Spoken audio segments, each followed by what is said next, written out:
more from your 24/7 news source, the Black Information Network and BINnews.com. Seen another top in Pasadena, this time on our 134 West, 134 just before San Rafael. The carpool lane blocked for the crash. We're busy coming away from the 210. The 210 east at Rosemead Boulevard. That's a stalled vehicle stuck in the carpool lane there. Industry, it's going to be a top on the 60 West. Right as you get towards Azusa Avenue, a collision in the left lane. Baldwin Park, it's a wreck towards the off-ramp on the 605 south at Ramona Boulevard. That off-ramp partially blocked. And somebody stalled out in Santa Fe Springs on the 605 north at Slauson. Looks like they're sitting on the right shoulder, stay to the left. Warning. If you are 60 or older, RSV can be a dangerous respiratory virus. Not all dangers come with warning labels. Talk to your pharmacist or doctor about getting vaccinated against RSV today. Learn more at bewareofrsv.com. This message is brought to you by Pfizer. This is the KBLA Sports Minute with Ray Richardson. I'm a bad man. The Dodgers, baseball's hottest team, are back in action after getting 2 days off. They're in Cleveland today for the start of a 6-game road trip. The Dodgers are 17-2 in August and 29 games over 500. James Harden spoke to NBA investigators Monday about calling Philadelphia 76ers president Daryl Morey a liar. The league is trying to determine if the Sixers violated salary cap rules. Harden told the investigators he exercised his $35.6 million option with the Sixers in June only because Morey told him he would trade him if he agreed to the option. Morey announced last week he's not trading Harden, prompting the 10-time All-Star to put Morey on blast. Harden wants to be traded to the Clippers. Morey is asking for a starter, maybe two, and multiple first-round picks. Stay tuned on this drama. No debates, no speculation, just the info you need. That's your KBLA Sports Minute. I'm Ray Richardson. More news, opinions, and conversation when we come forward on KBLA Talk 1580.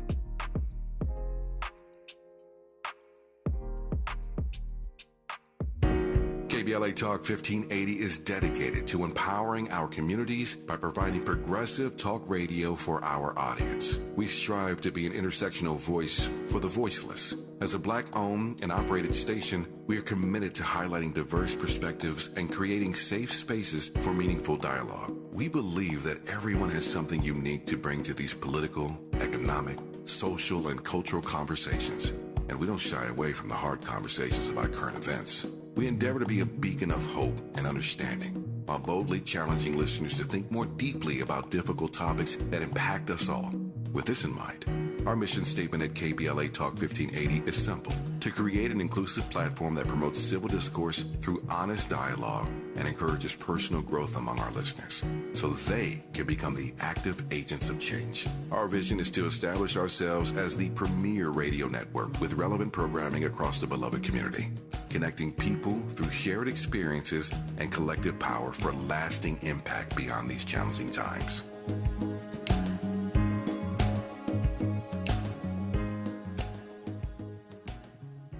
My people. My people. The foundation of the United States rests on the sweat of my people. Every enemy of the USA has had to face my people on the front line. People, my people are dying, and we see it all the time. Don't know where our future would be if he's not here. How do we stay strong? Can save us from what?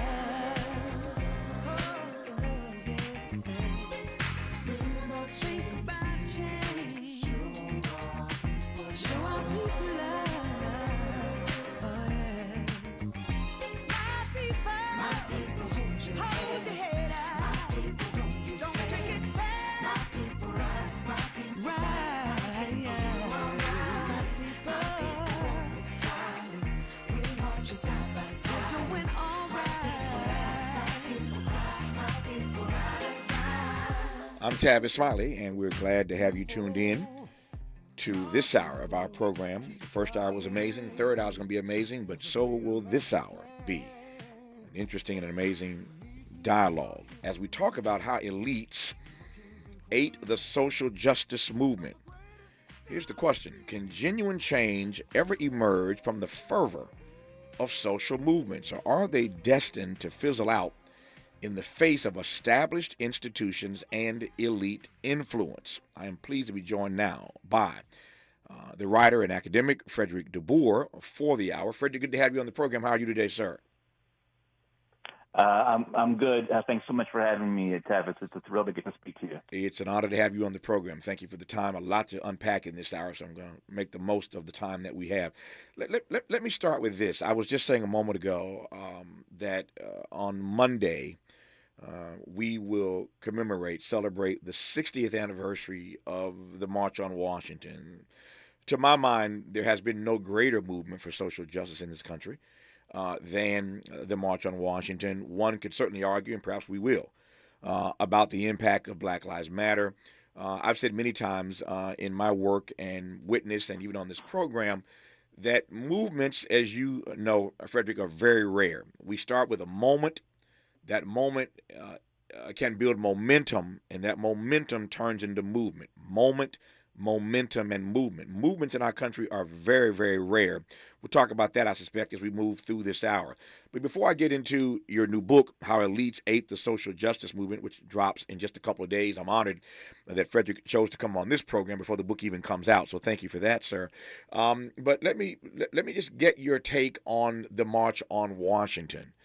Because if the argument is that elites tend to eat social justice movements, how then do you read the successes that came out of the March on Washington back in 1963? So I think that there's a few things that I would immediately say. The first thing, I often found myself reminding people about the March on Washington is that the full name was the March on Washington for Jobs and Freedom. That's true. And so one thing I always point out to people is that inclusion of jobs in the title was central to what the civil rights movement was and is often kind of forgotten today. There was always an economic focus to the civil rights movement. Martin Luther King spent the last several of his years deeply involved in the labor movement. His last major acts were to participate in a sanitation workers' strike in Memphis. And so one of the things that the civil rights movement did so well is that it helps to show people that these problems are not just problems of white people having hate in their hearts or of white people feeling negative feelings for black people, but that what really the sharp tip of racism's spear was economic, that black people were systematically excluded from economic opportunity in this country. I think another thing that we have to always mention about the civil rights movement is the black church of the time was a remarkably effective organizing vehicle for the civil rights movement. So the black church had engendered thick interpersonal bonds, meaning that people knew each other from church. The churches were often in organizations that banded different kinds of black churches together. They were very geographically distributed. So, for example, you would have black churches in the biggest cities, but you would also have them in the smallest little towns, which helped to make sure that you had the infrastructure in place. So they were vehicles that enabled regular people to be part of a much broader organization, and they could all come together and say, well, what do we share? Well, we share Christianity, but we also share the condition of being black in the 1950s and 1960s and all the deprivation of that. One of the things that makes me very nervous about the future of this country. Hold that thought. Fredrik, hold that thought. I hate to cut you off. I want to hear what that one thing is that makes you so nervous about the future of this country when we come forward. I also want to, after you finish your point, probe whether or not in that frame, and by that frame I mean jobs and freedom. That was the full name of the March on Washington back in 1963. We tend to think of the march being successful because what came out of it was the Voting Rights Act, the Civil Rights Act, got major legislation on housing in 1968. But by that measure, jobs and freedom Did the March on Washington actually measure up? In my entire career, I've never asked that question before. Through that prism, jobs and freedom, did the March on Washington measure up, or did it get eaten up by elites as well? The argument that our guest in this hour, Fredrik DeBoer, makes in his new text. We'll talk about that and a great deal more when we come forward on Tavis Smiley. For all the freedom-loving folk, this is Tavis Smiley. I feel like freedom. MC Light for AARP. Hip-hop, the cultural phenomenon that took New York by storm in 1973, is celebrating 50 years of rocking mics and crowds. Whether you're a ride-or-die hip-hop head or simply curious about its origins, check out the latest issue of AARP, the magazine. It celebrates this incredible milestone with a featured story brimming with fun hip-hop facts and history. Head over to aarp.org/black community to learn more. Community is more than where you live. It's the people in it who go above and beyond to help it thrive. During the 50th anniversary of hip-hop and the 75th anniversary of Black radio, AARP recognizes the members, volunteers, people, and partners giving back to our communities. We believe when our efforts drive change for the greater good, we all thrive together. To learn more about how AARP supports efforts to keep our communities thriving, visit aarp.org/black community. Did you know addiction to drugs like meth or cocaine is a disease and not a choice? But getting help is. If you have stimulant use disorder, you, your family, and friends may have a lot of questions, including where to start. Choose Change California can help.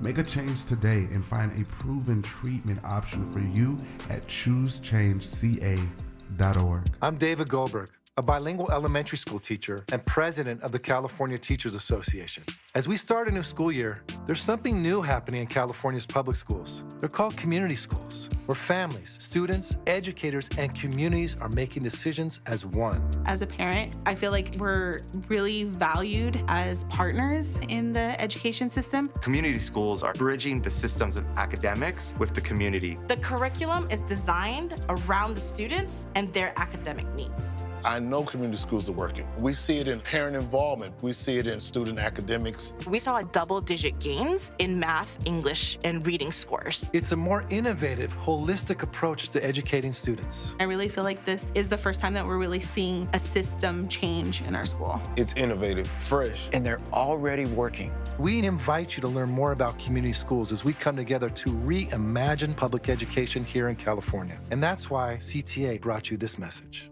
Be ready for extreme heat in your area. On days when extreme heat is expected, take action to keep your home as cool as possible. Set your air conditioner to 78 degrees. If AC isn't available, close blinds and curtains on all windows and run fans counterclockwise. Or find your nearest cooling center. Transportation help may be available. Learn more at heatreadyca.com. Brought to you by the state of California. Who do you trust to get at the truth? Tavis Smiley. That's who. The conversation continues right now. Our guest in this hour is the writer and academic Fredrik DeBoer. His new book, dropping on September 5th, is called How Elites Ate the Social Justice Movement. I hate to cut you off, Fredrik, moments ago, but you were just warming up for me when you were talking about the one thing that makes you most nervous about the future of the country. Finish your point. Take it away, sir. Yeah, I apologize for being long-winded. No, not a problem. That's why we got an hour, brother. Go ahead. Yeah, my concern is, so looking back at the Black church, you look at American life in the 21st century and you say, what kind of organizations like that exist anymore? Church attendance is down everywhere. Black Americans still have higher levels of church attendance than the norm, but even the Black church has seen major losses of attendance. We no longer have civic organizations like, widespread participation in Elks clubs or in local Shriners organizations or in all manner of community organizations. Like the book Bowling Alone which is all about the demise of these organizations, was published in 2000. So almost a quarter century ago, we were already seeing the sort of collapse of places where people gather that are not the workplace. And I wonder if we have the ability to form the kind of coalitions and the kind of solidarity that we used to if we don't have those organizations. Mm. And to your mind, that portends what?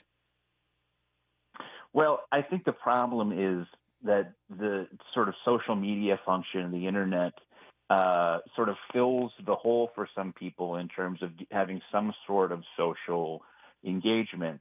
But I think that those connections are very thin.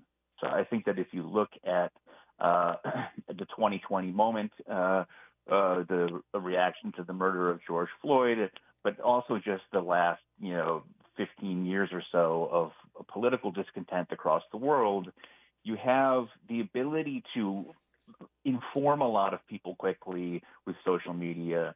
You have the ability to get people to take the streets sometimes with social media, but those connections are thin. They're not very robust. And as we have seen again and again, actual, real progressive political change takes long, sustained action. It's usually not very sexy. It's usually pretty boring, to be frank. And I don't know if we have the kind of organizational situation in the United States that can enable that now. And that says, again, I'm going to come at this a different way. That says what to you specifically about the future of the democracy? Well, I think that, my sort of fear that it is, I would say is like even more than a political fear, is that I fear a world where we never see each other. Mm-hmm. I mean, you think about the life of someone who works from home, orders all their groceries or their meals, gets delivered to them. They have an app for everything that they need to sort of access. They don't go to stores because they have Amazon, etc. A lot of people have sort of built these fortress-like lives where they never really have to interact with anyone who is not a member of their family or a close friend. Mm-hmm. And I think that democracy requires us to be out in the community seeing each other. One of the things that I really valued about going through a public school system when I was young was I was constantly exposed to people that I would never knowingly choose to hang out with, but I still got to learn about them. And I think that that's a really important part of democracy is, remembering there's people out there who aren't like you. And I don't know how that function gets fulfilled in the 21st century. Mm. Yeah, never quite thought about it in that way, which is why I always leave this studio smarter every day than when I walk in, because guests always get me to think about the world through a different, and see the world through a different prism. As I say all the time, we want to challenge folk to re-examine the assumptions they hold. We want to help them to expand their inventory of ideas, and that's not just true for the audience, it's true for the host as well. Let me circle back to the issue I raised earlier that I wanted to interrogate with you. And since you went there, again, I'm following you. So, again, on Monday, we will commemorate the 60th anniversary of the March on Washington. So we got a great program lined up for our audience next Monday. That said, you are correct, obviously, in your suggestion that the full name of that march was the March for, March in Washington for Jobs and Freedom. We tend to think of that march 60 years ago as having been successful. Beyond the great speech that Dr. King gave, what comes out of that is the Civil Rights Act and the Voting Rights Act and major housing legislation in '68. So there's a lot of good stuff, and not just good stuff. Let me put a finer point on it. This is seminal legislation that changed the country. I mean, it's major legislation that changes the country. So a lot of good came out of that march. And yet, if you look at it through the frame of a march for jobs and freedom, it raises this question now again that I've never really wrestled with in a public forum, as to whether or not the march achieved all that it was amped or hyped to be in the first place, if we're talking about a march for jobs and freedom. You want to take that on, Fredrik? Yeah, so I think that I would answer that on sort of two levels. Okay. On the first level, I would have to say, yes, the march was successful simply because, as you said, those two acts remain the most important civil rights legislation in this country's history. It's also especially important to point out that without the Voting Rights Act, nothing else is possible, because the Voting Rights Act makes it a federal responsibility to protect the right of black people to vote, whereas in the past, the local sheriff might have been the person who was in charge of who got to vote, and very often they were white and racist, and they prevented black people from voting. I think in that sense, those acts were so monumental that we have to see the march itself as a success. It's not controversial to say that the Civil Rights Act sort of ran out of steam. So Civil Rights Movement, ran out of steam after those acts. In fact, Martin Luther King said that near the end of his life. Fred Shuttlesworth, another great leader who we lost not that long ago, indicated that the Civil Rights Movement had run out of steam by that point. And in fact, you can look at the Black Power movement of the 1970s and see it as a direct response to the sort of loss of momentum for the civil rights movement. And I do think that the fundamental problem was once you achieve those big acts, what is your next goal, and can you get everybody to agree to that goal? Mm-hmm. Mm-hmm. Because that's a failure of the 2020 moment. Frankly, is they never really identified what their demand was. Mm-hmm. You say there, who are you talking about? Black Lives Matter, but also just sort of the broader sort of coalition of people who were supportive of Black Lives Matter and who saw the 2020 George Floyd moment as an opportunity for a real revolution in American life. All right, that takes us straight away now into your text. Again, the book is called How Elites Ate the Social Justice Movement. The book doesn't drop until September 5th, but you're hearing the author, Fredrik DeBoer, on Tavis Smiley right now. So let's go right inside the book then. I see the frame that you're creating and building for us about what did and didn't happen in 2020 in terms of next steps. So when you title the book, How Elites Ate the Social Justice Movement, unpack that title for me.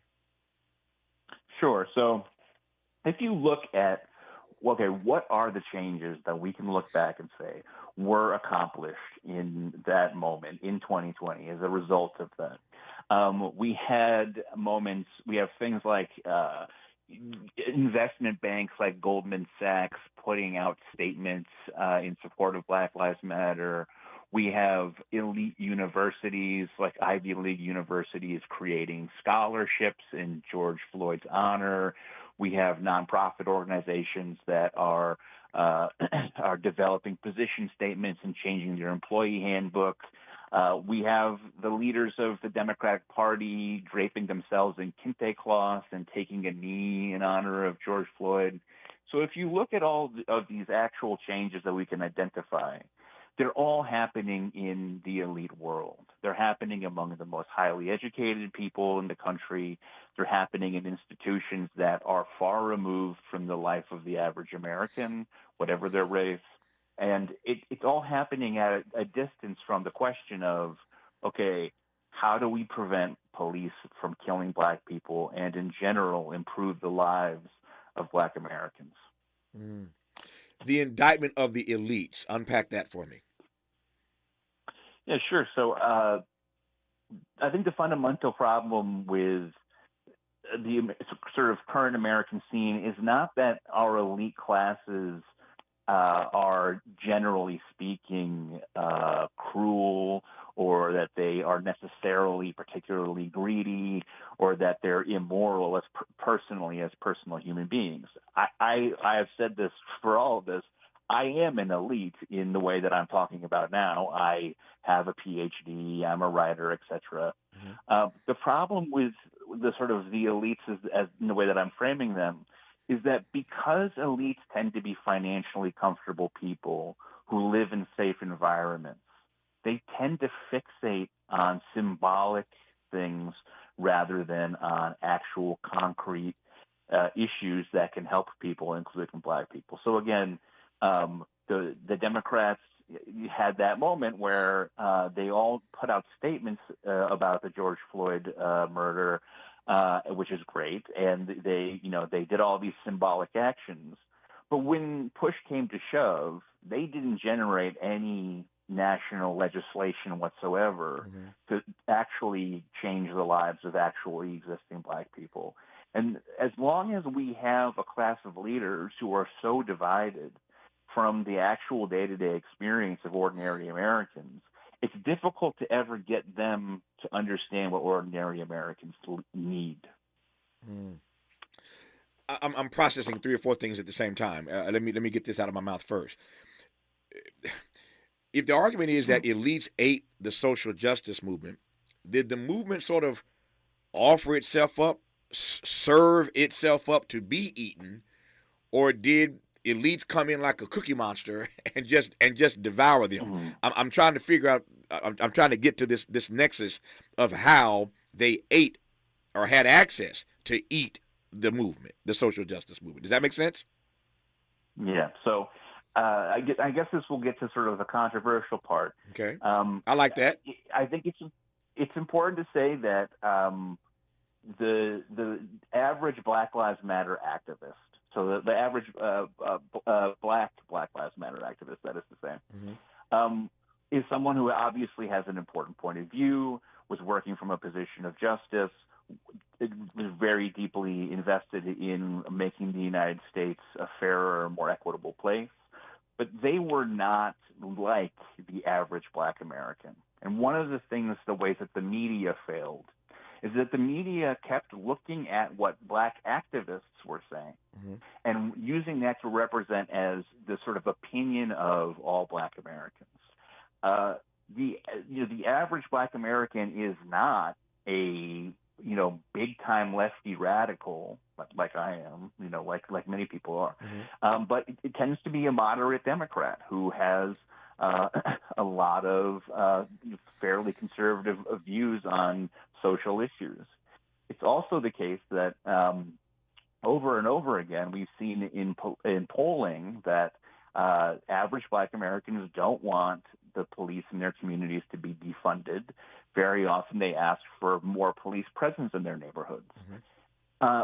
Unfortunately, the elite media, because the activists were the ones who were loudest, because the activists are the one they had access to, they looked to them and said, okay, I'm going to sort of define what Black America wants and needs according to the activist class, which is a good example of how sort of interests of a small elite class sort of overtook the interests of the broader population of Black Americans.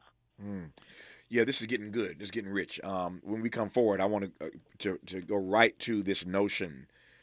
If you're listening to what Fredrik DeBoer is saying, as I am, I want to go right to this notion of whether or not then the presence, the involvement, the proximity, if you will, of elites to this movement, did it benefit the movement or did it co-opt the movement?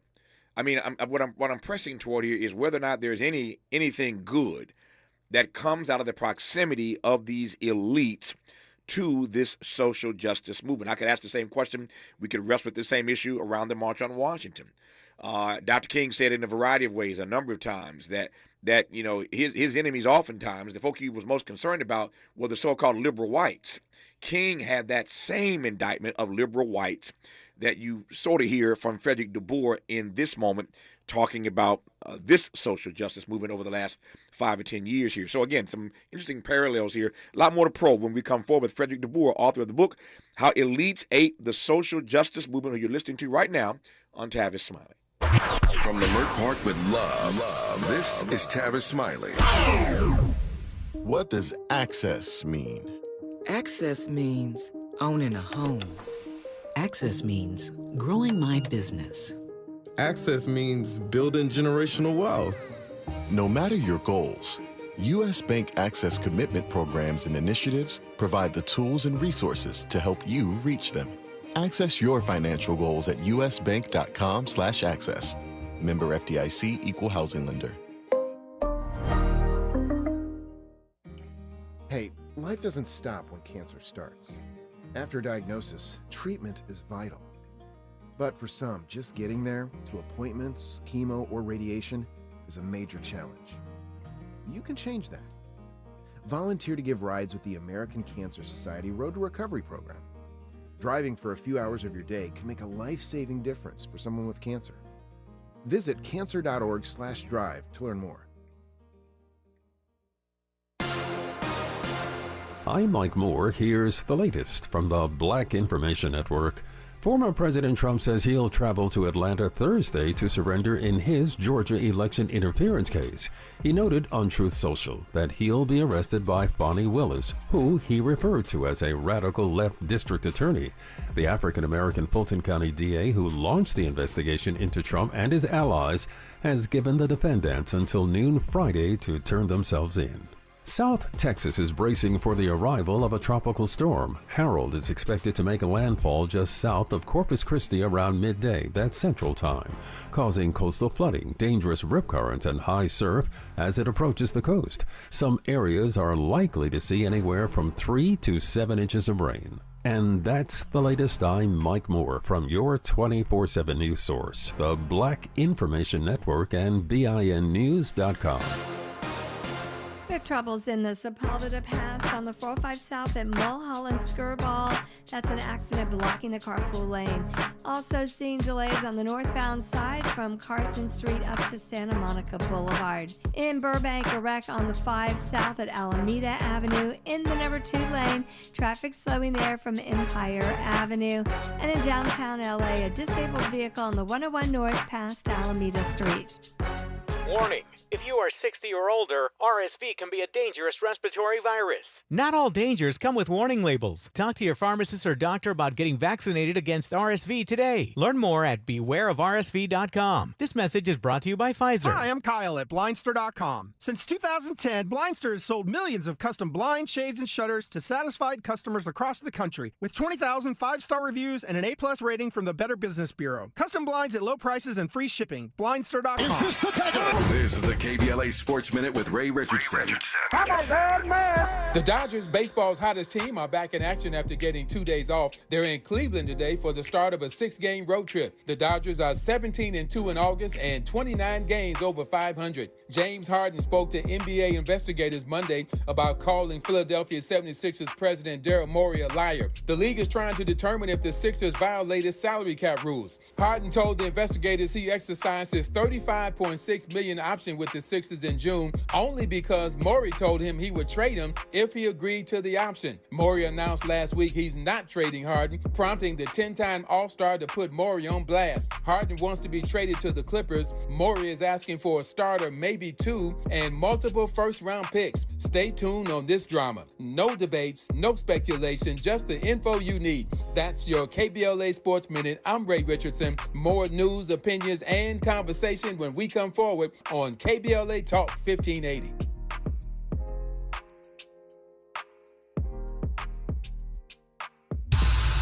Happy anniversary, KBLA! KBLA Talk 1580 is celebrating its 2nd year anniversary, but you ain't seen nothing yet. Always bet on black and black. With KBLA Talk 1580. We've got a lot to talk about. I'm Reverend Gerald, the life coach. Is someone you love struggling with addiction and mental illness? Is improving your family's health important? Want to leave a legacy that your family can grow? Are you ready to enhance your perception of life experiences? Then wake up weekends at 7 a.m. with Urban Family Focus and get the wisdom, opportunity, resources, and motivation to live your best life. Join the conversation on Urban Family Focus Saturday and Sunday at 7 a.m. Unapologetically progressive. KBLA Talk 1580. We've got your black. Hi, it's Tavis Smiley. KBLA Talk 1580 is inviting you to join us on Saturday, September 16th, 10 a.m. to 12:30 p.m. for our very first economic empowerment event for the community. This event is free and is powered by Caltrans. We're doing this in association with Rambo House, and here's Rambo to tell you more. Contracts. I'm going to say it again for all of us small business owners out there. Contracts. Rambo House, KBLA, Tavis, me. Oh my God, this is going to be massive. I truly thank Caltrans for giving us the opportunity to focus on contracts. Listen, that's what it's all about to be a small business in LA. That's how we hire our own. That's how we expand our community is contracts. KBLA1580.com is for you to have a seat at our contracts-focused event. Contract Ready does it again. We had over 900 last time. So you guys know how exciting this is. And if you just think that you want to get into contracts and you're close to it, bring your friends out for September 16th at the Marriott Hotel. Listen, you know where to register. KBLA1580.com. Come see me. I can't wait to see you. Let's do it, Tavis. So be sure to go to KBLA1580.com for all the details. We'll see you Saturday, September 16th.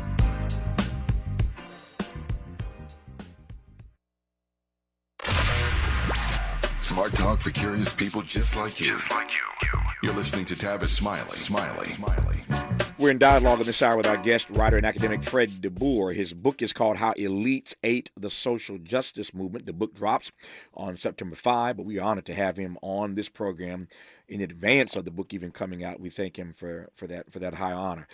We were talking moments ago, Fredrik DeBoer, about how, again, these elites ate this social justice movement. And I was raising this question, which I want to get to now, as to whether or not anything good comes out of the proximity, the access that these elites have to this particular movement. As I said moments ago, if one were talking to Dr. King right about now, you'd hear his critique of the elites and the liberal whites that he had to dance with, as it were, back in the day. And so he had his critique, you have your critique, but I'm just trying to figure out whether or not there's anything good that comes out of this. In any way, was the movement benefited by the access that these elites had to it? Does that make sense as a question? Yeah, absolutely. I think that there's two things that sort of deeply impacted the visibility of all of this and that made this possible. If this crime happens, the George Floyd murder, if this happens 10, 15 years earlier, it's likely that it's never filmed. If it's not filmed, then there's not the immediate sort of impact of just like how raw and awful that footage was. But the other, another big part of all this was, the elites have access and influence within the media, within the universities, and within government, and they were really able to spread the message. I would never underestimate or want to undersell how effectively they were able to channel the rage about that event and to sort of make it into international news and to sort of demonstrate to everyone what a great crime it was. I think the thing that makes all of this a little bit tragic is just how effectively they were able to create a spectacle, media attention, without any actual sort of response from, the sort of government action. Mm-hmm. All right, now I see where you're heading. Let me follow you.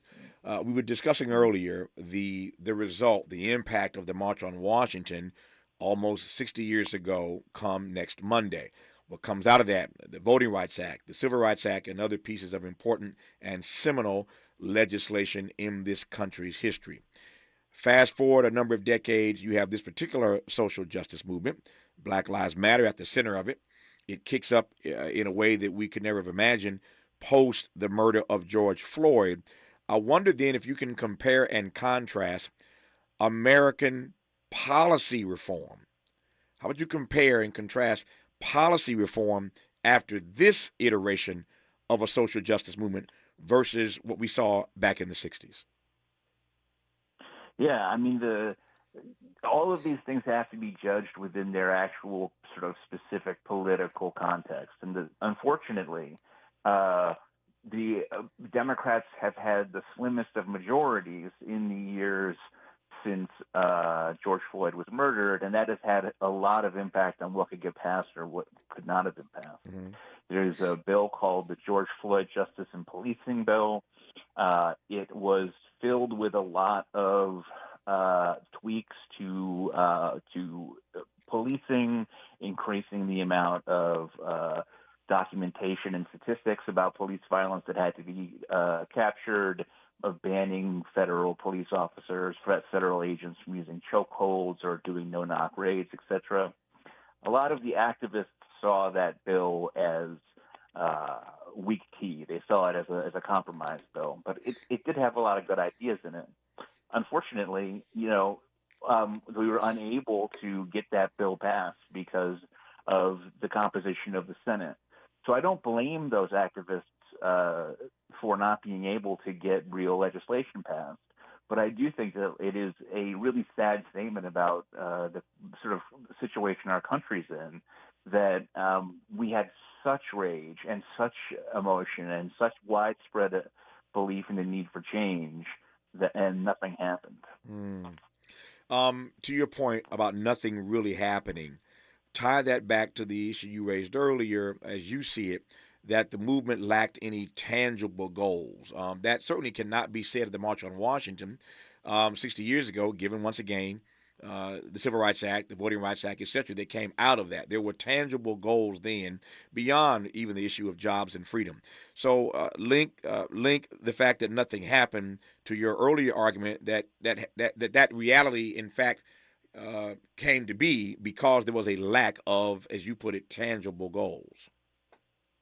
Yeah, so I think it's important to point out that the sort of ability to come together and sort of create a list of, okay, these are the goals that we want to achieve, you really do need some sort of a formal organization or formal organizations to make that sort of thing happen. And part of the issue with this era of radical black politics, the Black Lives Matter era, is, there is no one organization called Black Lives Matter, really. There's a broad movement, but there's no one group that's in charge of it.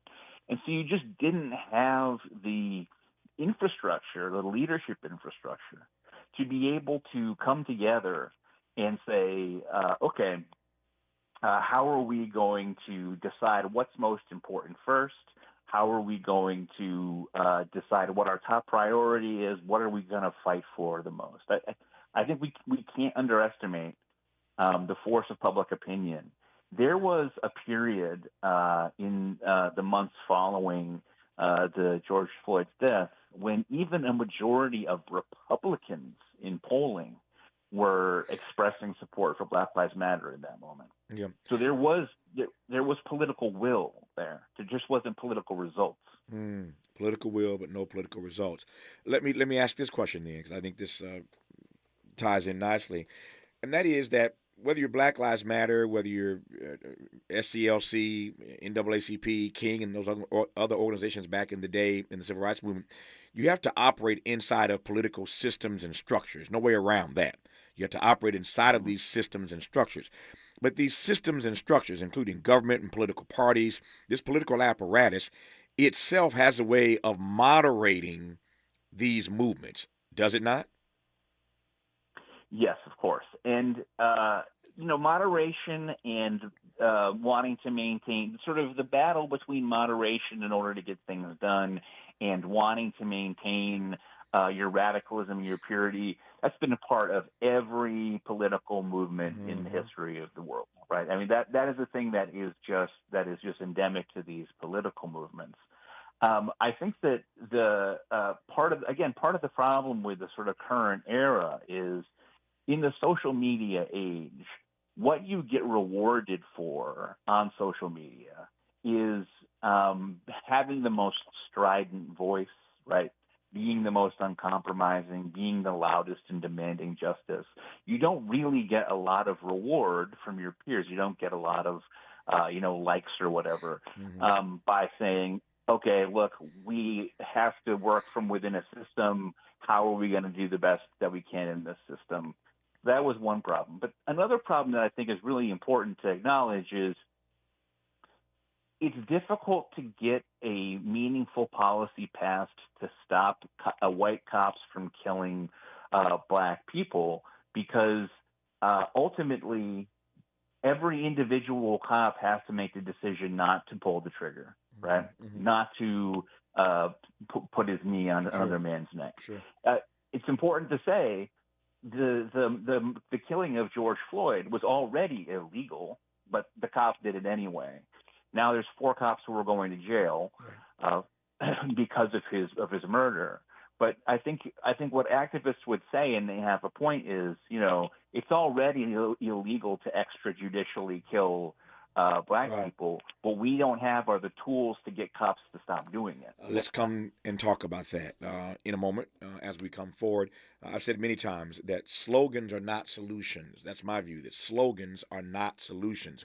Fredrik DeBoer tells us in his book that poses seem to be more important than policies these days. Poses are more important than policies, and that's what's animating and driving this book, How Elites Ate the Social Justice Movement. More with Fredrik DeBoer, the author, when we come forward on Tavis Smiley. Unapologetically progressive. Unapologetically black. You're tapped into Tavis Smiley.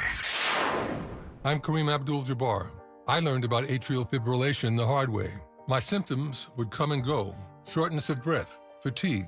I kept going. Then I got so lightheaded, I couldn't. My doctor said I have AFib, so I'm about 5 times more likely to have a stroke.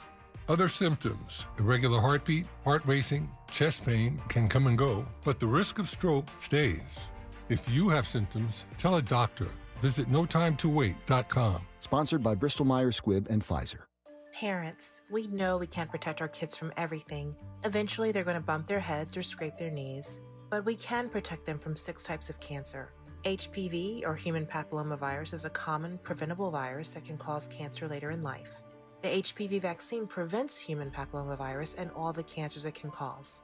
The American Cancer Society recommends getting your sons and daughters the HPV vaccine starting at age 9 to protect them later in life.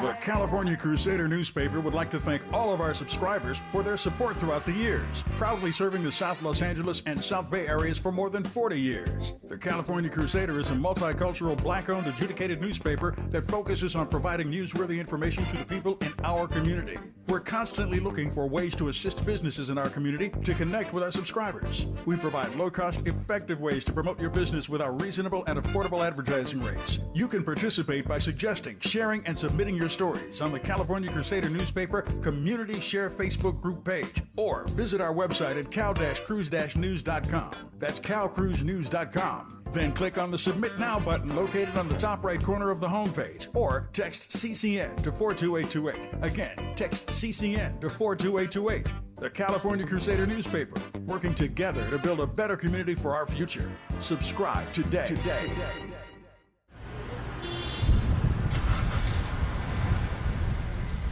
What's up, party people? It's your favorite MC's favorite rapper, MC Light here. And we're celebrating 50 years of hip-hop, authentically powered by Cadillac.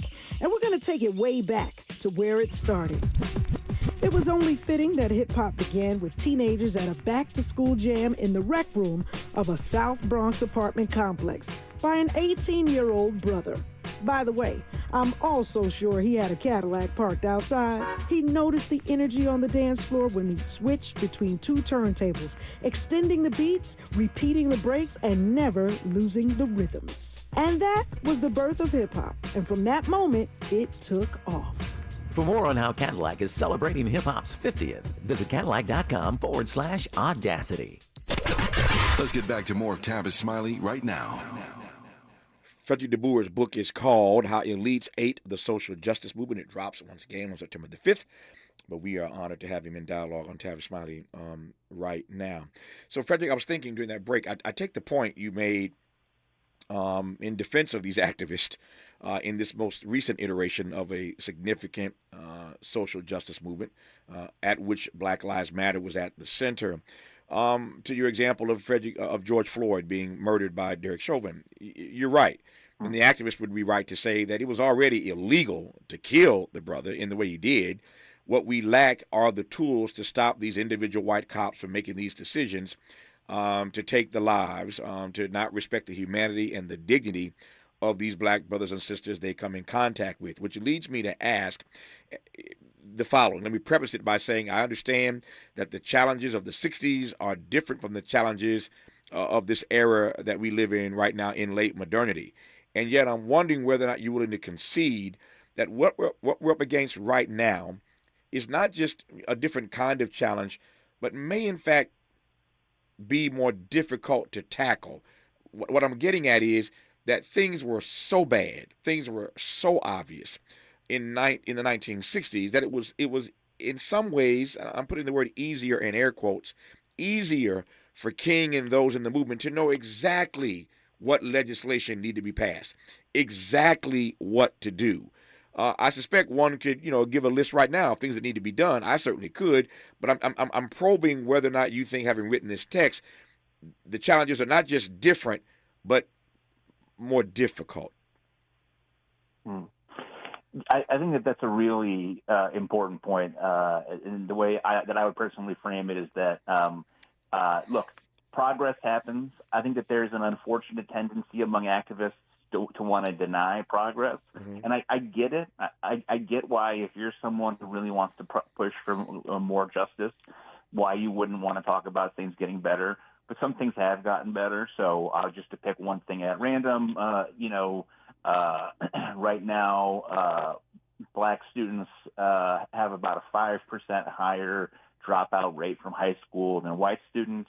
25 years ago was 40% higher. So that's a good example of just, the kind of sort of subtle social progress that we're seeing. But the point that you're suggesting there, that as the oppression gets less obvious, it also gets harder to address, I think is absolutely on point.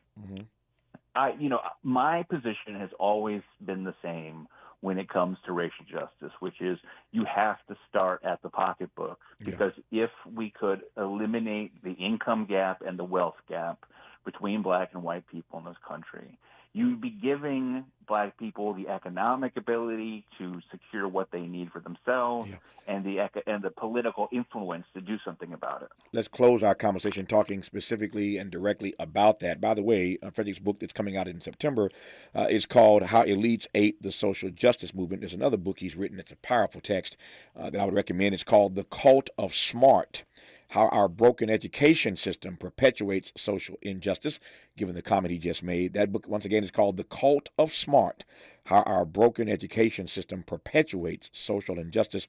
Our remaining moments with Fredrik DeBoer when we come forward on Tavis Smiley. This is getting good. Yeah, man. Tavis Smiley continues when we come forward.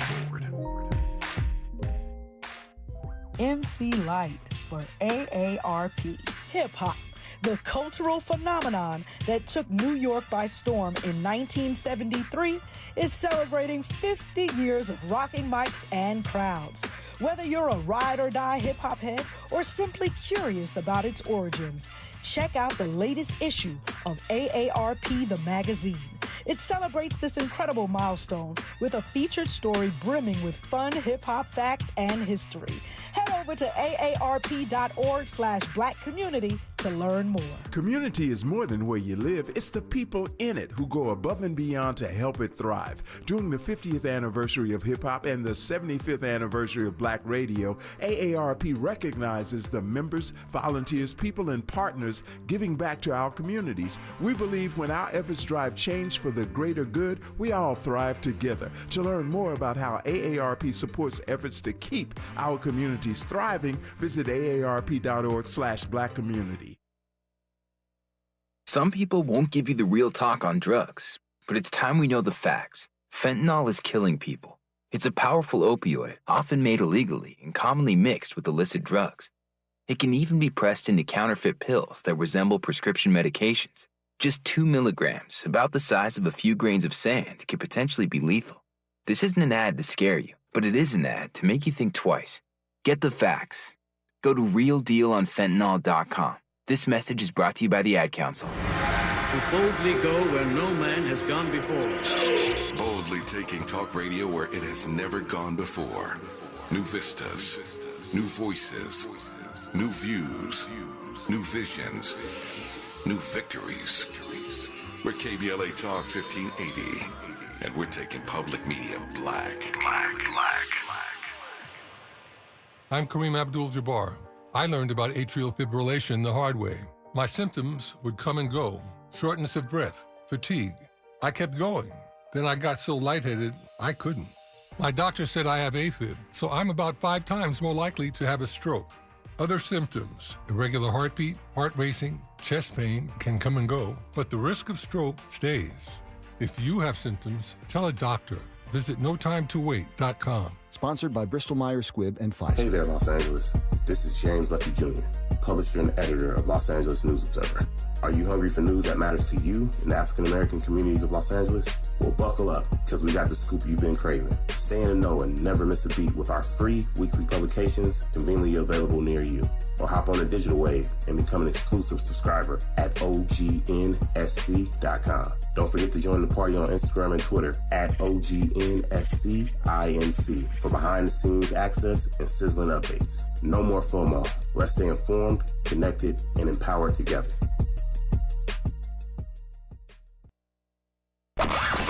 He's rooting for everybody black. Everybody black. More of Tavis Smiley coming your way right now. I think it's fair to say one of the central themes, if not the central theme of this book, How Elites Ate the Social Justice Movement, is that there was a moment not too long ago in this country where the entire nation seemed to be roaring for change in one voice. As you heard Fredrik DeBoer say earlier, even Republicans at this moment a few years ago were sounding off on the fact that something needed to change in this country. So everybody is roaring about what needs to happen.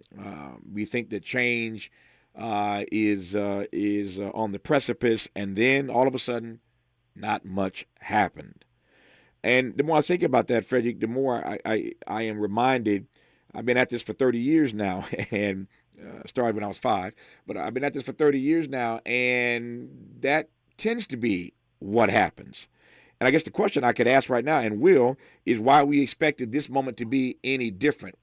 Put another way, I've said this many times, that when all is said and done, usually more is said than done. So why did we expect in this moment, even with all the uproar, that this moment would be any different than any other American moment where you build this momentum and it just falls flat? Yeah, I mean, it's a fair point. If you had asked me in 2020, will major change come out of this? My head would have said no because of what you said, because it's just always easy to bet against change. Mm-hmm. My heart would have said, yes, I hope so.